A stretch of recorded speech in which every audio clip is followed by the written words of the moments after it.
Welcome Trinidad and Tobago to our News 4 report, a product of the Government Information Services Limited. I'm Nicola Barreto. Let's take a look at the headlines.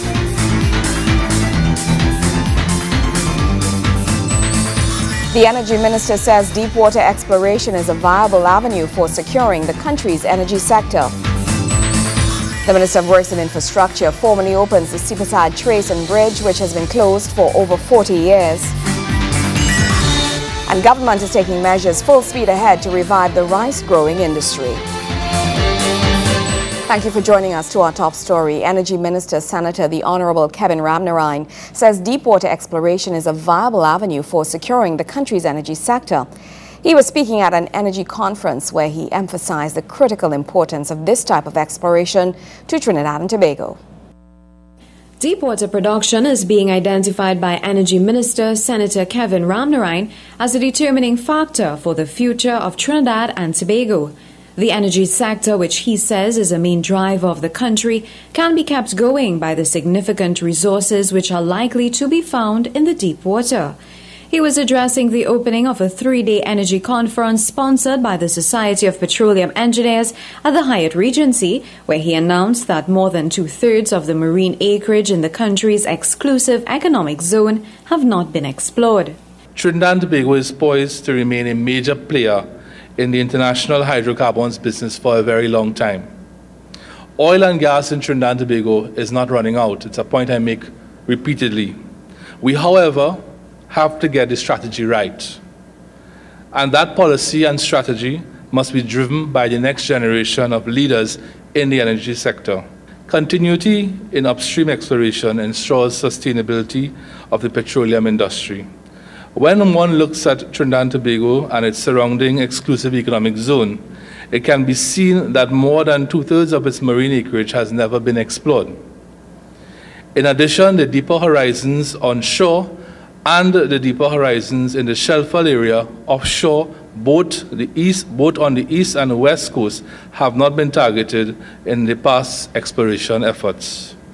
The minister is also noting that the major discovery in French Guiana has made the entire basin a lot more prospective. Some 7 companies have indicated an interest in a deepwater bid round, and Ramnarine says the French Guiana find was one of the motivating factors for their interest. The recent discovery, Zadeas in French Guiana, which was referred to by our colleague, is case in point. Zadeas has increased the prospectivity of the entire region and would no doubt increase interest in our deepwater bid round. And that is the feedback coming to us thus far. We launched the bid round on the 5th of April. It closes on the 30th of July. And the feedback coming to us thus far is that the Zadeas find has played a role in increasing the prospectivity in our region. Explaining that deepwater exploration will not have an immediate effect on the economy, Ramnarine says impact should be made in 2015 as the cycle for deepwater development is 13 years. He is also citing numerous discoveries in the Gulf of Mexico, among the many other deepwater developments worldwide. It is estimated that there are 150 major deepwater developments worldwide. In the last decade or more, there have been major deepwater discoveries in Brazil, in the pre-salt, in the Gulf of Mexico, in Angola, in Ghana, in Israel, and in India. We hope to add Trinidad and Tobago to that list during this decade. Verna Barath, News 4. Government has spent some $3 million in roadworks in the Penal-Debe area. This from Works and Infrastructure Minister the Honorable Jack Warner, who was addressing scores of residents of the Oropouche West constituency, where he formally opened the Seabacitracin Bridge, which had been closed for over 40 years. This bridge and this road really have and will indeed bring a lot of relief. We have overcome and will overcome a lot of fears the students of the school with crossing over. It is indeed a pleasure. We are very, very happy that the bridge is built. Access, both sides, both villages will be easier. And I want to thank both of you, thank all those, even the chairman of the corporation, and all those who came together to make this magic possible. The voice of relief and heartfelt gratitude expressed by principal of the Tulsa Trace Hindu School, Mrs. Usha Rampasad Gokul. She adds that the many years of having to endure a dilapidated bridge which segregated the residents of Seabacitracin are finally over. The safety of school students and staff, she says, was also threatened by the almost impassable bridge, especially when it rained. The first day I came into this school many years ago, I had to cross over that bridge. It was a very terrifying experience for me because it was a rainy season. And the river was very high, filled with water in the rainy season. When I went to the school year after year, I realized that the children themselves who would cross the bridge were themselves very terrified at times. At some times we would have had to close the school earlier because many of our students actually had to walk over the bridge to go to their homes on afternoons. Although there was another access road on the other side, it was really in deplorable condition as well. The safety of school students and staff, she says, was also threatened by the almost impassable bridge, especially when it rained. No stranger to the Southland was the ever hard-working Minister of Works and Infrastructure, the Honourable Jack Warner, who revealed the capacity of infrastructural work that has been done during government's time in office. The newly opened bridge connected two communities which had been separated for over 40 years. The bridge was completed at a cost of $500,000, while the road cost some $1.3 million to reconstruct. No ministry in government, and I take this boast, I may get licks for it tomorrow, but say what? Won't be the first time. No ministry of government has done more for this region in terms of delivery than the Ministry of Works and Infrastructure. None. And I say so unashamedly, together with my minister, we have spent close to $300 million in developing roads in this area. Go to School Hill and see for yourself. I ask you to go to Goodman Boulevard and see the bridges we put there. Bridges where you could not have passed before. An area that was denied passage for years. In some areas, 30 and 40 years, no road, no asphalt. We have done that. And I stand here today very proud to tell you that we shall be doing the same in other areas as well. Meanwhile, also speaking at the event was Oropouche West MP and Minister in the Ministry of Works and Infrastructure, Stacey Roopnarine, who is announcing plans by government for further developments to the area. These improvements are expected to benefit the many young students in facilitating safer journey to and from their school. That a walkover may be necessary to ensure the safety of those children who have to walk to school, and that is currently being looked at. There's also plans to make here a one-way so that we can utilize the entire Seabacitracin, Gaya-Trace, Tulsa-Trace network into a one-way and make it easier for persons who have to traverse the bridge. So one by one, we are getting things done in the constituency of Oropouche West. Veena Bharath, News 4. News 4 continues after the break. Stay with us.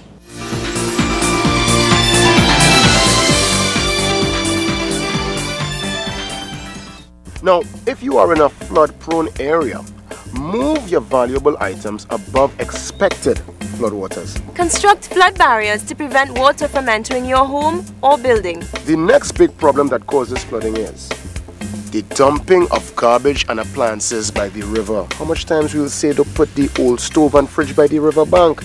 Listen, it's going to create even more flooding. Here are some other precautions you can take. Turn off gas and electricity. Unplug all electrical appliances. Put dangerous liquids like strong chemicals and flammable liquids in a safe place and close those containers tightly. Place important documents, passport, deed, birth certificate, in waterproof containers or sealed plastic bags. Common sense now. Park your vehicle in an area that will not flood. Secure pets on higher ground. Have an emergency plan for your family or business so you'll know what to do beforehand, where you will go, and how you will deal with the flooding situation. That was some real good tips, Dee. But at the end of the day, flooding takes place. And if indeed you become a victim of flooding, here is the hookup. You need to contact your regional corporation or the ODPM at 800 ODPM. Great, Jason. Remember, Damages caused by flooding can be minimized, so let's plan and prepare. In order to safeguard our family, our community, and our country. A message from the Ministry of National Security, Office of Disaster Preparedness and Management.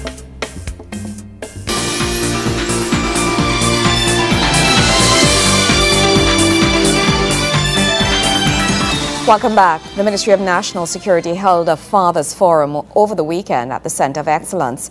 It's part of the build-up to the ministry's second annual Fatherhood Fair. This year's forum was held under the theme Block Talk. This year's Fathers Forum was touted as Block Talk, a meal space for men to discuss issues affecting them in communities and how, as men, the issues can be dealt with. The sophomore event is the brainchild of National Security Minister, Senator the Honorable Brigadier John Sandy. The main Fatherhood Fair will be held on Saturday, June 16th at the Queen's Park Savannah, and the Minister is urging everyone to come out and attend. The event is aimed at solving male delinquency as a result of absent fathers. More so, Minister Sandy said, it is about family. The family, and we are saying that once we get the families together, once we get the fathers back to the sons, fathers back to the homes, fathers to nurture the children, then the communities will develop.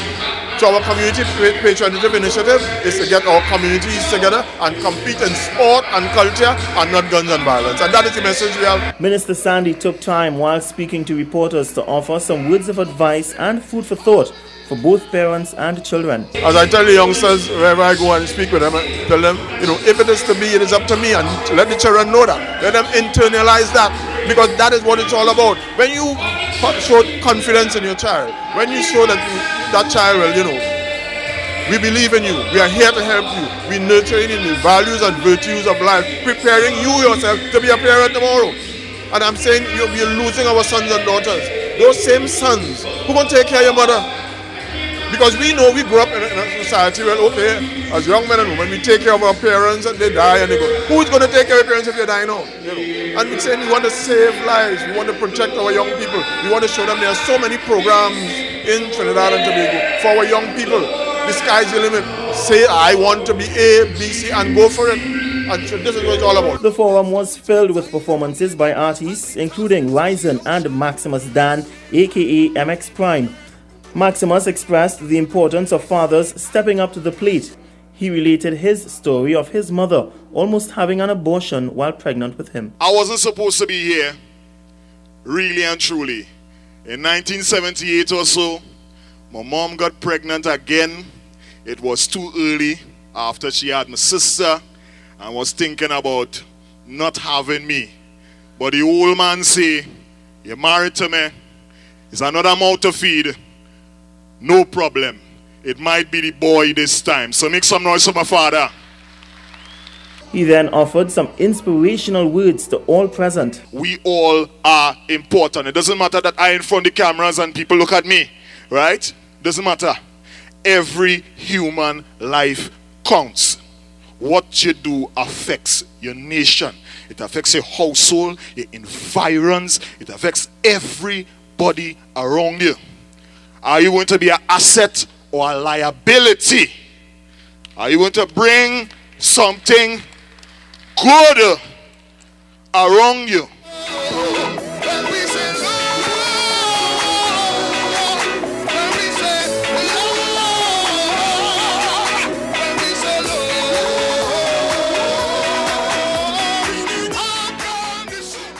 Gregory McBurney, News 4. Government is taking measures full speed ahead to revive the rice growing industry in Trinidad and Tobago. It was just one of the initiatives that Food Production Minister, the Honorable Vasant Bharat, outlined as he addressed reporters during the launch of the 3rd Annual Media Awards hosted by the Caribbean Agricultural Research and Development Center and the Inter-American Institute for Cooperation on Agriculture. Minister Bharat says the latest plans will look to or seek to supply the local food sector with homegrown staple foods. Food Production Minister Vasant Bharat says government will initiate rice production spanning across 2,000 acres of land here in Trinidad and Tobago. The move comes as government looks to cut the food importation bill by decreasing the amount of staple crops imported. He says it's all part of the initiative to cut down the food import bill by $700 million. We import 95% of the rice that we consume. In about 2 weeks' time, I'll be making an announcement that we're going to be putting into production a further 2,000 acres of lands available for rice, and the intention is by 2015 we should be back up to about 30% self-sufficiency as far as rice is concerned. Shortly, I would think within about 2 or 3 weeks' time, be in a position to declare to the population again that we've grown our first commercially available crop of carrots in Trinidad and Tobago. His comments came as he launched the 3rd Annual Media Awards for Excellence in Agricultural Journalism. Minister Barath added it was the media's function that plays an important role in disseminating government's National Food Production Action Plan, as it holds his ministry accountable by the facts reported. We say that we are going to produce X number of staples, and we actually quantify it and we say how we're going to do it. So the population, and by extension the media, can actually determine whether we've been successful, and you can judge us to determine whether in fact we have kept our mandate and whether in fact we have been successful in achieving what we say we will do. The minister says the coverage farmers are now getting cannot be compared to years gone by, when reports fail to highlight the issues that affect our people that toil our land for food. Had it not been for you, had it not been for the fact that you followed us, sometimes in rain and sometimes in hot sun and all over to all parts, because one thing that the ministry has been involved in the last 2 years is going out geographically to all parts of the country to visit with farmers to understand their problems, and you've been there with us throughout, carrying that message of the work that we're doing, and also some of the horror stories that farmers have had to face for many years. Interim President of the Media Association of Trinidad and Tobago, Susan Shepherd, urged journalists to place focus on the agriculture sector, as food security affects us all. The sector impacts on all of our lives every day, and it doesn't matter whether you've never used a shovel or a garden fork, whether you've never put your hands in the earth. The fact of the matter is, every day of your life depends on the efforts of farmers and others in the sector and what they produce. The awards are a result of a joint venture between the Caribbean Agricultural Research and Development Center, CARDI, and the International American Institute for Cooperation on Agriculture, ICA. Under this, media personnel are given the opportunity to highlight and promote all areas within the local agriculture industry. Kimberly Ram-Calloway, News 4. Wayne Cunningham has a sport report right after the break.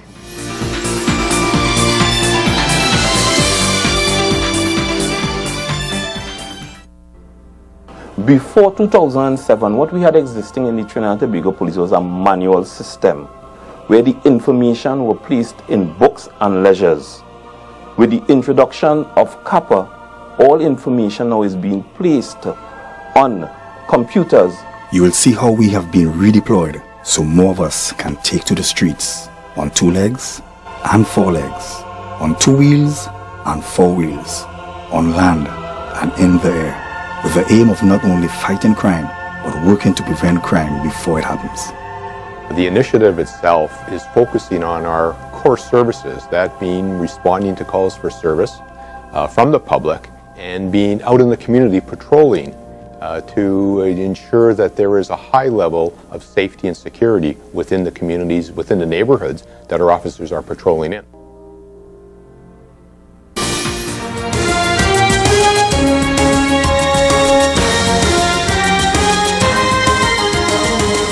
Welcome back. Joe Public Football Club swept all the major titles in the 2011 National Super League, garnering over $200,000 in prize money, along with a bevy of trophies.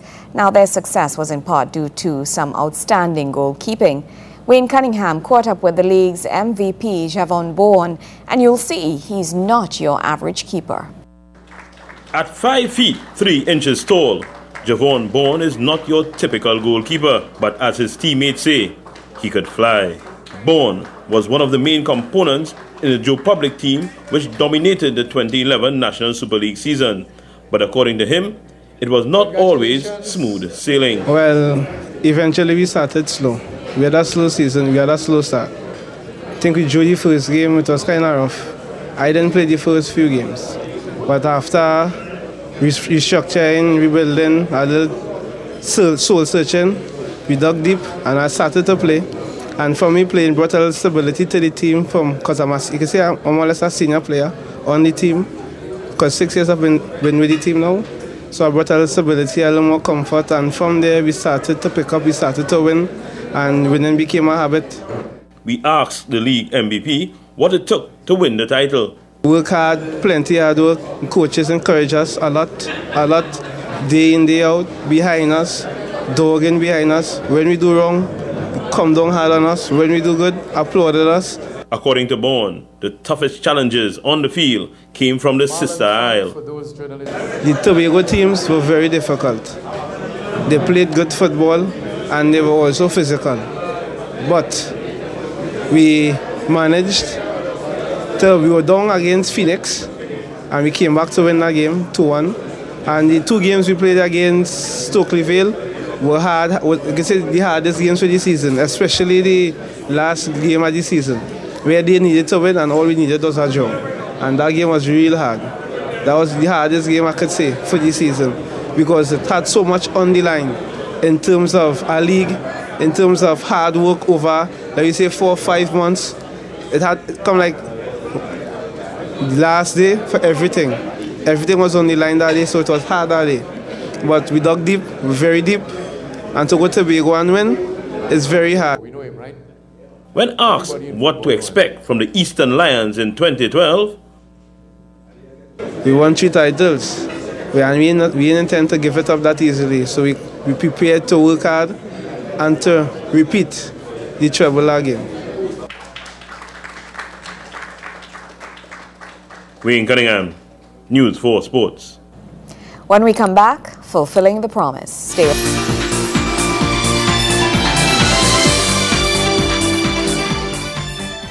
We are reporting from communities across the country. People are calling Nalis Libraries their library. Tell me, why is Nalis your library? My library is where I can have fun learning. My library is helping me earn better grades with online research resources. My library is my gateway to the world of information. My library is providing access to the differently abled. As a visually impaired person, I can envision limitless possibilities. My library is making my world truly worldwide with free internet access. My library is helping me keep an eye on my health with access to the virtual health library via the Nalis website.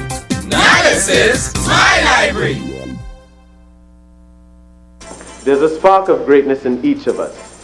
That spark is called personality. Individual gifts and talents provide the fuel to set that spark ablaze. Each child has the right to an education which values their personality and nurtures their talents, while teaching them to be respectful to their parents and their cultures.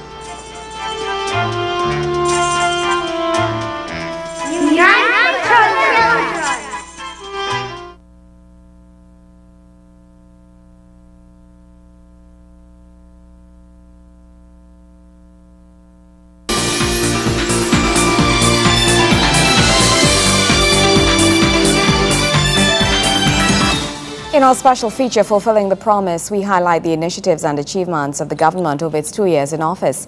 At News 4, we have joined in that effort, and each day in our news package, we feature one of those highlights from the long and impressive list of milestones over these 24 months. In this story, we look at ending school violence.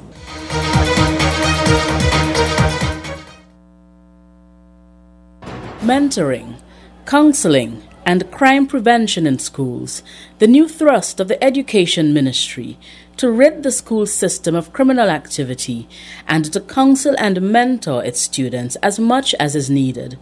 an effort that will yield a collaborative bunch: the police, psychologists and counselors, and the education ministry. We're looking forward to the prevention of these criminal activities and indiscipline and violence amongst our school children, and the police commissioner has been very supportive. Violence in schools has been plaguing the education system over the last decade.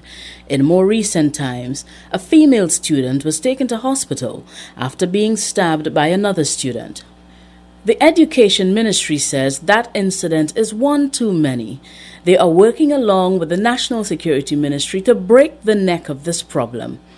The plan is to expose students to the counseling and mentoring programs offered by the Ministry of National Security, to incorporate their services into the school system, which will see a strong police presence about the schools throughout this country. So it's a two-pronged attack, one for immediate prevention by the presence of police patrols and strong communication networking for rapid response, and two, the other component, which is the mentoring and counseling. 38 high-risk schools in various districts throughout Trinidad and Tobago have been identified by the Education Ministry. Well, that's how we wrap up this edition of our News 4 report, a product of the Government Information Services Limited. I'm Nicola Barito. Thank you for joining us.